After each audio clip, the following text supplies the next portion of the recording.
الحمد لله وكفى وسلام على عباده الذين اصطفى أما بعد أعوذ بالله من الشيطان الرجيم بسم الله الرحمن الرحيم وإذا سألك عبادي عني فإني قريب أجيب دعوة الداعي إذا دعاني فليستجيبوا لي وليؤمنوا بي لعلهم يرشدون وقال النبي صلى الله عليه وسلم الدعاء مخ العبادة صدق الله مولانا العظيم وصدق رسوله النبي الكريم ونحن على ذلك من الشاهدين والشاكرين والحمد لله رب العالمين. بھائی فاروق، کوئی دعا کا کہے تو انکار نہیں کرنا چاہیے. اپنے بھائیوں میں سے بھائی عارف، کوئی دعا کا کہے تو انکار نہیں کرنا چاہیے. میرے حضرت فرمائے لگے جو آدمی دعا کا کہہ رہا ہے وہ تو آپ کو عبادت کا موقع دے رہا ہے. الحمدللہ. کوئی دعا کا کہے تو فوراً بس ان کے حق میں دعا کر دی. حدیث میں آتا ہے الدعاء مخ العبادہ، ایک روایت میں الدعاء هو العبادہ، دعا یہ عبادت ہے. یہ ایک روایت میں عبادت کا مغز ہے. میرے حضرت فرمائے لگے عبادت سے مقصود توجہ الی اللہ، عبادت سے مقصود توجہ الی اللہ. دعا میں بھی کامل توجہ اللہ پاک کی ذات کی طرف ہوتی ہے.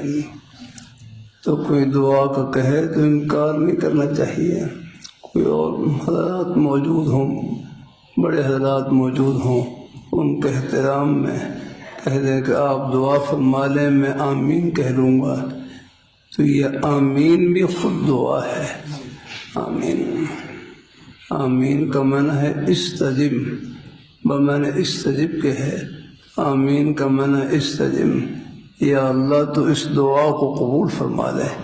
یا اللہ جو میرے بھائی دعا مانگ رہے ہیں اس دعا کو قبول فرما لینا. دعا کے آداب میں سے ایک ادب یہ بھی ہے دعا کی قبولیت میں جلدی نہ کی جائے. دعا کی قبولیت میں جلدی نہ کی جائے. یوں کہنا شروع نہ کر دے کہ میں دعا کر رہا ہوں میری دعا قبول نہیں ہو رہی ہے. ایسا نہیں کرنا. دعا کی قبولیت میں جلدی نہ کی جائے. یوں کہنا شروع نہ کر دے کہ میں دعا کر رہا ہوں میری دعا قبول نہیں ہو رہی ہے. حدیث شریف میں آتا ہے ادعوا اللہ وانتم موقنون بالاجابہ، ادعوا اللہ وانتم موقنون بالاجابہ، کہ تم اللہ تعالیٰ سے دعا کرو اس یقین سے کہ میری دعا قبول ہو گئی. الحمدللہ. ادعوا اللہ وانتم موقنون بالاجابہ، کہ تم اللہ تعالیٰ سے دعا کرو اس یقین سے کہ میری دعا قبول ہو گئی.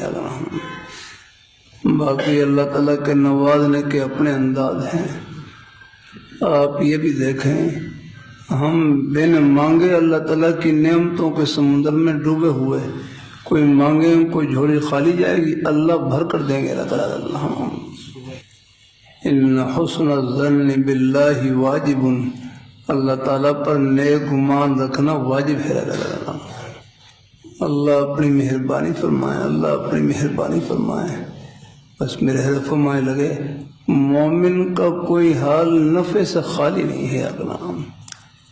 ہمارے دنیا میں دو ہی حال چل رہے ہیں، یا کوئی خوشی والی حالت ہے یا کوئی تکلیف پریشانی والی حالت. انہیں میں ہماری زندگی گزر رہی ہے. ابھی آپ نے کوئی خوشی خبر سنی، اللہ نے خوشی نصیب فرما دی، ساتھ ہی تھوڑے سے صدمے کی خبر سن لیا. اور ہماری ان دونوں حالتوں میں اللہ نے اپنی خوشی کا سامان چھپا رکھا ہے کہ مومن کا کوئی حال نفع سے خالی نہیں، طبیعت کے موافق حال اللہ تعالیٰ کی اس نعمت کا شکر ادا کرے، کوئی خلاف حال آ جائے صبر اور اللہ پاک کی بارگاہ میں دعا، بس صبر اور شکر دونوں جنت کے راستے ہیں الحمدللہ۔ اللہ اپنی مہربانی فرمائے، اللہ اپنی بارگاہ میں قبول فرمائے۔ بلکہ ترمذی شریف میں ایک عنوان آتا ہے، باب ما جاء ان دعوت المسلم مستجابۃ، باب ما جاء ان دعوت المسلم مستجابۃ، کہ ہر مسلمان کی دعا قبول ہوتی ہے۔ یہی عنوان امام بخاری رحمۃ اللہ علیہ نے لکل نبی یستجاب ہے، انبیاء کے لیے استعمال کیا ہے، اور امام ترمذی رحمۃ اللہ علیہ نے ہر مومن کے لیے استعمال کیا ہے کہ ہر مومن کی دعا قبول ہوتی ہے۔ اللہ اپنی مہربانی فرمائے، اللہ اپنی بارگاہ میں پھر دعا کی قبولیت کئی مطلب ہیں۔ ایک یہ ہے جو مانگے وہی مل جائے، جو مانگے وہی مل جائے۔ ہمارے ہاں دعا کی قبولیت کا معروف مطلب یہی ہے کہ جو مانگے وہی مل جائے۔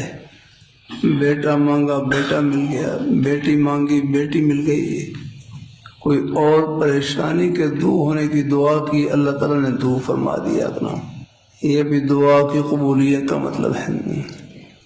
ایسا ہوتا ہے، یہ ایتھوپیا حبشہ کا علاقہ ہے، ایتھوپیا حبشہ کا علاقہ ہے، وہاں بہت پہلے قحط آیا تھا، قحط تو قحط کی وجہ سے ایک بچہ بھوک کی وجہ سے نڈھال اور پریشان، ایک بچہ بھوک کی وجہ سے نڈھال اور پریشان، اس نے اللہ تعالیٰ سے دعا کی، یا باری تعالیٰ کہ کھانے کے بعد بھوک کا ختم ہونا، پانی کے بعد پیاس کا ختم ہونا، یہ محض آپ کی توفیق اور فضل سے ہے۔ کھانے کے بعد کھانے کو بھوک کے ختم کرنے کا ذریعہ بنانا، پانی کو پیاس کے بجھانے کا ذریعہ بنانا، یہ آپ کے حکم سے اور توفیق سے ہے۔ اللہ اپنی مہربانی فرمائے، اللہ اپنی مہربانی فرمائے۔ ایک صاحب تھے، وہ بہت زیادہ کھانا کھاتے تھے، وہ بہت زیادہ۔ آخر میں ان سے پوچھتے آپ سیر ہو گئے؟ کہتے نہیں، کہتے یہ میری واچیں ہیں، یہ ہل ہل کے تھک گئی ہیں، یہ ختم نہ ہو تو کیا کرے آدمی، جب تو اللہ تعالیٰ حکم نہ ہو رہا۔ اس نے اللہ تعالیٰ سے دعا کی کہ یا اللہ کھانے کے بعد بھوک کا ختم ہونا، پانی کے بعد پیاس کا ختم ہونا، یہ محض آپ کے فضل سے ہوتا ہے، آپ کی توفیق سے ہوتا ہے۔ آپ کھائے پیے بغیر بھی تو میری بھوک اور پیاس کو ختم کر سکتے ہیں۔ تو اللہ تعالیٰ نے دعا قبول فرما لی، بس وہ فوراً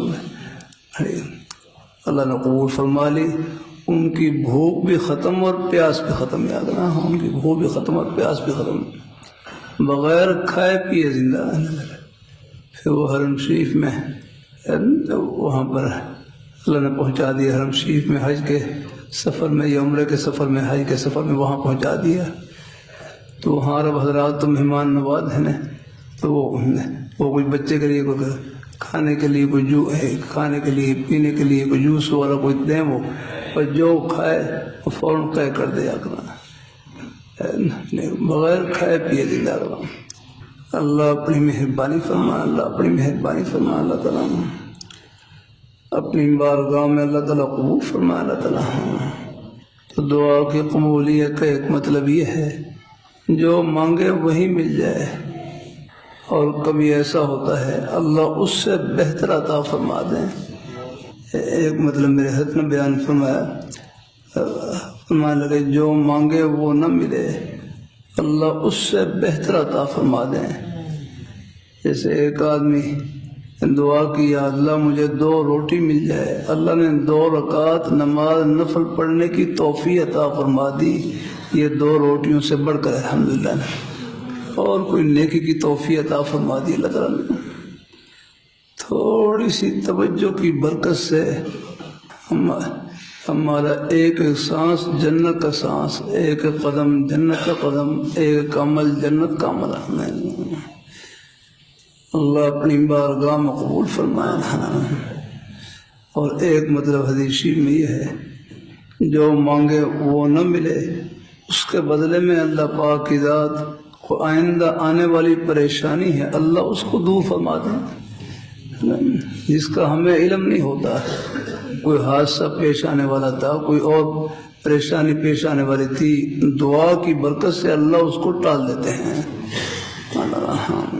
ہمیں علم نہیں ہوتا ہے اور یہ دعا کہاں کہاں کام کر رہی ہوتی ہے، اور کبھی دعا کفارہ سیئات بن جاتی ہے، گناہوں سے پاک اور صاف ہونے کا ذریعہ بن جاتی ہے۔ ان میں اگر کوئی اور بظاہر مطلب پورا نہ ہو، پھر ہر دعا وہ آخرت کا ذخیرہ بن جاتی ہے، آخرت میں خزانوں کی شکل میں جمع ہو جاتی ہے۔ اللہ اپنی مہربانی فرمائے، اللہ اپنی مہربانی فرمائے اللہ تعالیٰ۔ تو بہرحال رب کی بارگاہ میں جھولی پھیلانا یہی ہے، جھولی کو بھرنا ہے، یہ خالی نہیں جائے گی۔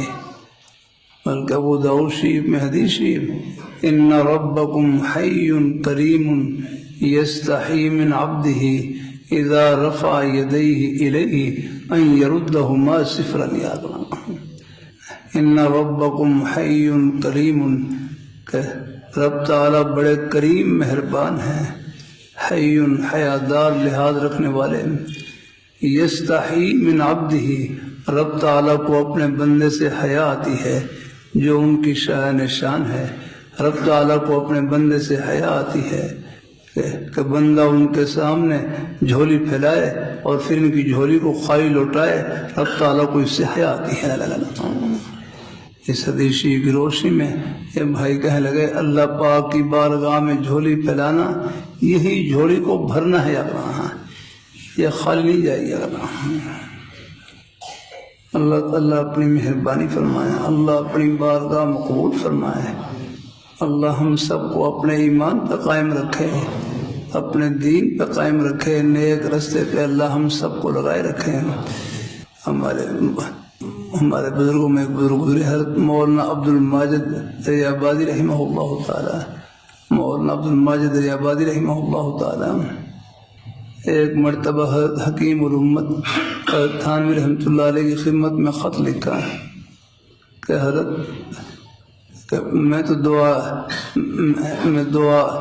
دعا نہیں مانگتا ہوں، میں دعا نہیں کرتا ہوں، کہ جب اللہ تعالیٰ کو میری حاجات کا پہلے سے علم ہے تو مجھے دعا کرنے کی کیا ضرورت ہے، میں تو دعا نہیں کرتا ہوں۔ بھائی فاروق، آدمی کتنا ہی بڑا کیوں نہ ہو، لیکن پھر بھی اپنے بڑوں کے سائے کی ضرورت ہوتی ہے۔ میں تو دعا نہیں کرتا ہوں کہ جب اللہ تعالیٰ کو میری حاجات کا پہلے سے علم ہے تو مجھے دعا کرنے کی کیا ضرورت ہے۔ تو حضرت حکیم الامت حضرت تھانوی رحمۃ اللہ نے جواب میں لکھا، بھائی دعا کوئی اطلاع کے لیے تھوڑی ہوتی ہے، دعا کوئی اطلاع کے لیے تھوڑی ہوتی ہے، دعا تو اظہار عبودیت کے لیے ہوتی ہے، اپنی بندی کو ظاہر کرنے کے لیے ہوتی ہے۔ آپ دعا کیوں نہیں کرتے؟ خوب کریں دعا لگنا ہے، دعا کوئی صرف اطلاع کے لیے تھوڑی ہے کہ آپ اپنی حاجت پر مطلع کر رہے ہیں۔ دعا تو اظہار عبودیت کے لیے، اپنی بندی کو ظاہر کرنے کے لیے ہوتی ہے، اپنے فقر کو ظاہر کرنے کے لیے، اپنے عجز کو ظاہر کرنے کے لیے ہوتی ہے۔ آپ اللہ تعالیٰ دعا خوب کریں، دعا اللہ نے تنبیہ فرمائی ہے۔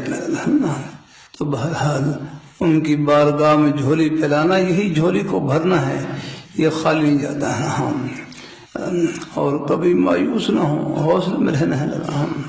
اللہ تعالیٰ کی طرف سے جو عمل ہے اس میں خیر ہی خیر، اس میں اجر ہی اجر، اور اس میں ثواب ہی ثواب۔ اللہ اپنی بارگاہ میں قبول فرمائے، اللہ ہم سب کو اللہ اپنے ایمان پہ قائم رکھے، اپنے دین پہ قائم رکھے، نیک رستے پہ اللہ ہم سب کو لگائے رکھے۔ حافظ قرآن روزانہ کتنا تلاوت کرے، ایک صاحب نے رکیہ حافظ قرآن روز کتنی منزل پڑھنی چاہیے؟ ارشاد فرمایا کہ رمضان شریف میں قرآن پاک سنانے کی کوشش کریں۔ ہمارے اساتذہ کرام کے مختلف انداز ہیں، بعض کہتے ہیں 3 پارے منزل پڑھتا رہے، 2 پارے پڑھیں یا 1 پارہ پڑھیں، جتنی ہمت ہو پڑھ لیا کریں۔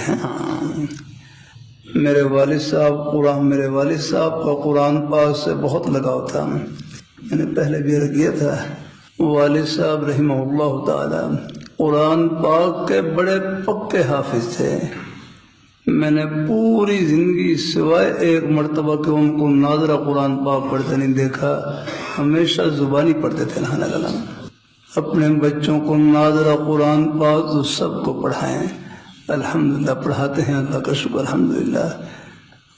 مجھے اندازہ ہے آپ دیکھیں جیسے ہی بچے بولنے کے قابل ہوتے ہیں کوشش کرتے ہیں سب سے پہلے ان کے سینوں میں قرآن پاک کا نور داخل ہو۔ الحمدللہ اپنے قرآن پاک کی محبت اللہ نے ہر مسلمان کے سینے میں رکھی ہے، الحمدللہ۔ یہ محبت بھی بہت اونچی چیز ہے، الحمدللہ۔ تو ناظرہ قرآن پاک اپنے سب بچوں کو پڑھائیں، 1 حافظ بن جائے، 2 حافظ بن جائے، اللہ تعالیٰ کا انعام، عالم بن جائے اور اللہ کا انعام، اللہ اپنی مہربانی فرما، اللہ تعالیٰ اپنی۔ تو ناظرہ قرآن پاک اپنے سب بچوں کو پڑھائیں، الحمدللہ۔ مگر ایک قرآن پاک کی تلاوت بھی جتنا ہو سکے اس کا بھی کچھ معمول رکھا جائے انشاءاللہ۔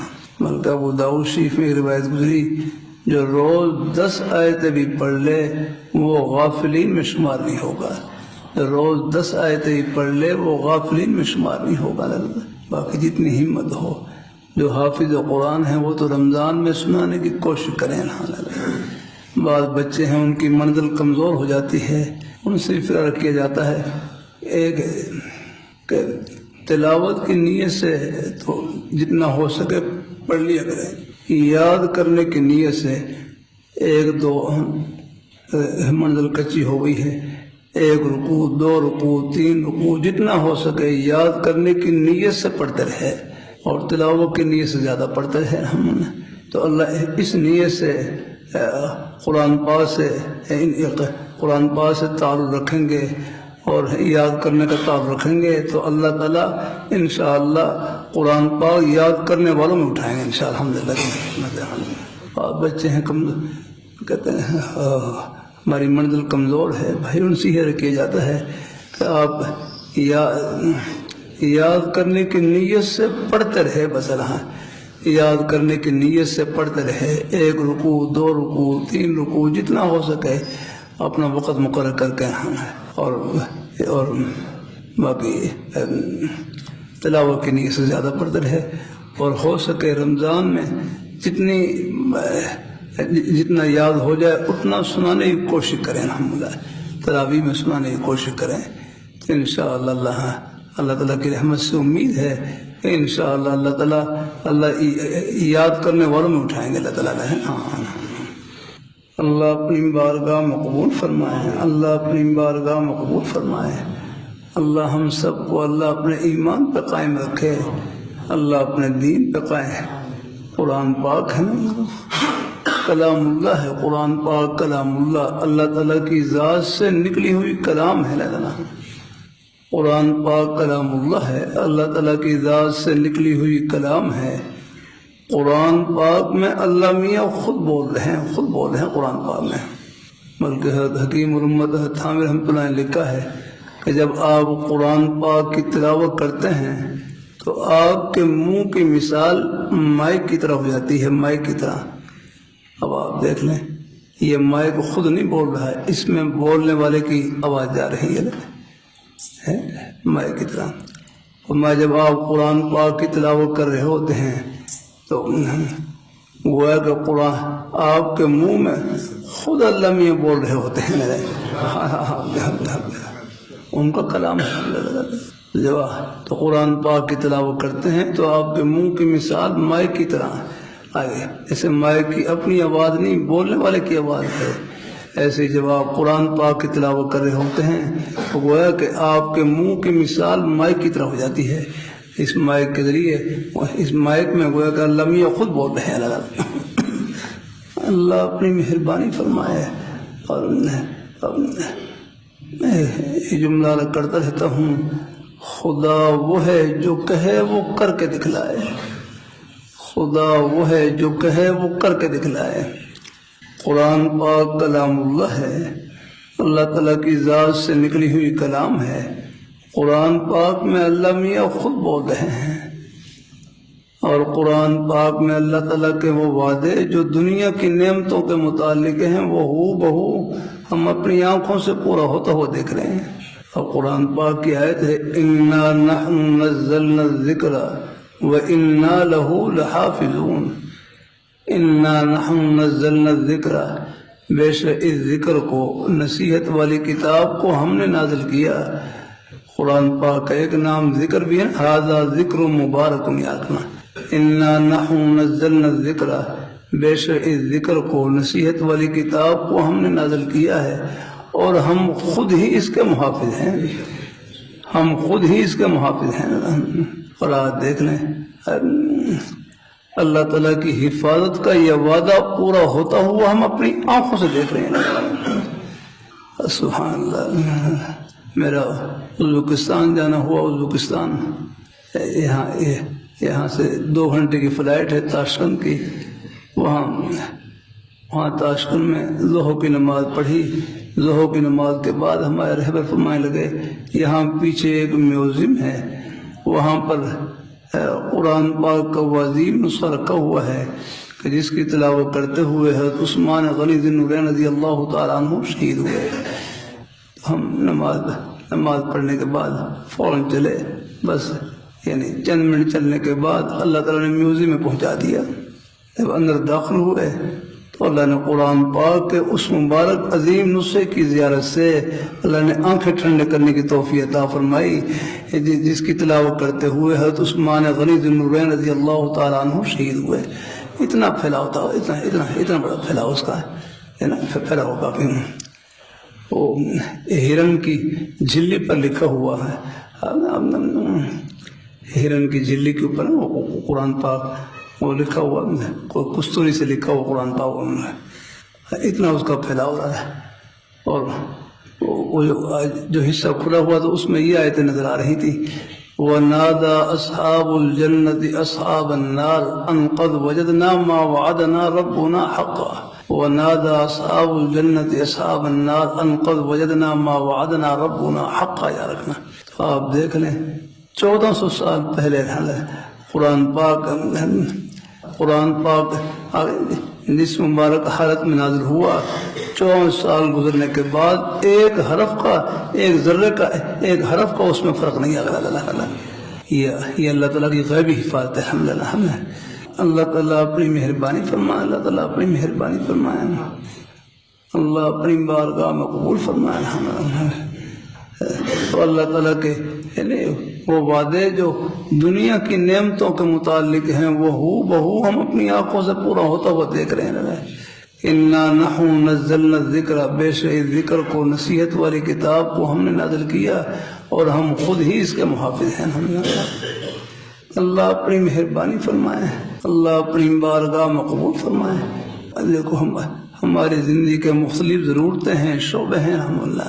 آپ اگر چاہیں کہ ہم بھی اگر بس یہ 24 گھنٹے دفتر میں رہ کر، کھیتی باڑی میں رہ کر، کاروبار میں رہ کر، ہم 24 گھنٹے ہم بھی مدرسے کے اندر ہی رہیں، اگر بس اس کا آسان طریقہ یہی ہے کہ جو مدرسے میں پڑھنے والے طلباء ہیں ان کی طرف محبت کی نظر سے دیکھ لیا کریں۔ الحمدللہ اللہ اپنی مہربانی فرمائے، اللہ تعالیٰ ان کے ذمہ کام ہے، ان کے ذمہ میں خدمت لگا رکھے اللہ۔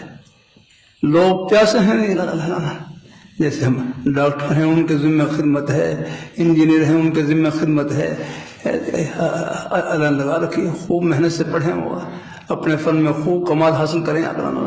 طلباء ہیں یہ بھی خوب محنت سے پڑھیں، الحمدللہ۔ کمزور ہوں ذہین سب طلباء قبول اللہ تعالیٰ کی بارگاہ میں، ہمارے ذمہ بھی خدمت لگی ہوئی ہے۔ لوگ اللہ تعالیٰ کے دین کے پیاسے ہیں، جہاں تک ہو سکے ان کی روحانی پیاس کو بجھانے کی کوشش کریں اللہ. تو اللہ تعالیٰ اپنی بارگاہ میں قبول فرمائے. اللہ ہم سب کو اللہ اپنے ایمان پہ قائم رکھے, اللہ اپنے دین پہ قائم رکھے, نیک رستے پہ لگائے رکھے. انشاءاللہ یہ محبتیں آخرت کی خوشیوں میں سب کو ملائیں گے اور اکٹھا کریں گے انشاءاللہ. آمین.